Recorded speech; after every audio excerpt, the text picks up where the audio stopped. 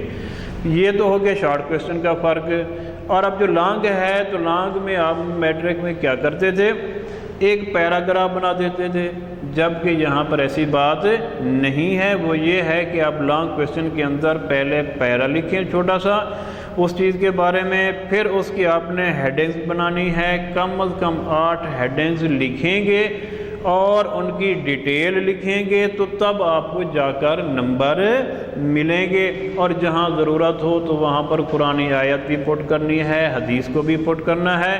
تو اس طریقے سے آپ کا لانگ کویسچن بھی مکمل ہو جائے گا اور آپ کو نمبر بھی پورے ملیں گے۔ تو یہ تھوڑا سا ڈفرینس تھا میٹرک اور انٹر میں جو میں نے آپ کو بتا دیا ہے۔ اور اب جو پہلا سوال ہے، ٹھیک ہے نا جی، وہ ہے عقائد کے بارے میں ہے جی۔ عقائد کہ عقائد کیا ہیں، تو اس میں سب سے پہلے آپ نے لکھنا ہے اس کا لغوی معنی اور پھر اس کا اصطلاحی معنی۔ لغوی معنی کے اندر جیسے کہ آپ کو میں نے کل بتایا تھا سابقہ لیکچر میں کہ شارٹ کویسچن کے اندر فرق ہوتا ہے کہ اس کی 2 ہیڈنگ ہوتی ہیں، ایک لغوی اور ایک اصطلاحی معنی۔ لغوی کیا ہے، یہ عقائد جو ہے یہ عقیدہ کی جمع ہے۔ عقائد یہ ہے عقیدہ کی جمع ہے اور اس کا معنی ہے گرہ لگائی ہوئی چیز، گرہ لگائی ہوئی چیز یا باندھی ہوئی چیز، یہ عقیدہ کا لغوی معنی ہے۔ اور عقیدہ کا اصطلاحی معنی کیا ہے جی، کہ انسان کے وہ پختہ خیالات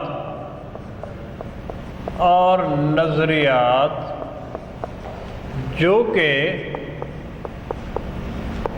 انسان کے دل و دماغ پر حکمرانی کرتے ہیں، عقائد کہلاتے ہیں۔ انسان کے وہ پختہ خیالات اور اٹل نظریات جو انسان کے دل و دماغ پر حکمرانی کرتے ہیں، ان کو عقائد کہتے ہیں۔ ٹھیک ہے جی۔ اب یہ تو ہے شارٹ کویسچن بن سکتا ہے۔ اس کے علاوہ اب جو لانگ کویسچن پوچھا جاتا ہے کہ اسلام کے بنیادی عقائد کون کون سے ہیں، کیا ہے جی، اسلام کے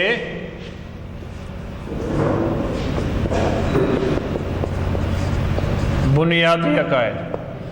تو اسلام کے جو بنیادی عقائد ہیں وہ کل 5 ہیں۔ کتنی ہیں جی؟ 5 ہیں۔ کون کون سے پہلے بتا دیتا ہوں پھر لکھ دیتا ہوں۔ نمبر 1 توحید، یعنی کہ اللہ تعالیٰ کی ذات پر ایمان لانا، اور دوسرا ہے رسالت، یعنی کہ رسولوں پر ایمان لانا، اور تیسرا ہے ملائکہ یعنی کہ فرشتوں پر ایمان لانا، چوتھا ہے آسمانی کتب ان پر ایمان لانا، 5واں ہے آخرت، اس پر ایمان لانا۔ تو یہ اسلام کے 5 بنیادی عقائد ہیں۔ جب تک کوئی بھی بندہ ان عقائد کو نہیں مانے گا تو اس وقت تک وہ سچا مسلمان نہیں ہو سکتا۔ تو گویا کہ سب سے پہلا عقیدہ کیا ہے جی ہمارا؟ تو 5 عقائد کون کون سے ہیں؟ نمبر 1 ہے جی، نمبر 1 اللہ تعالیٰ پر ایمان، اللہ تعالیٰ پر ایمان۔ اور نمبر 2 جی رسولوں پر ایمان، یہ دوسرا نمبر ہے۔ اور نمبر 3 کیا ہے جی؟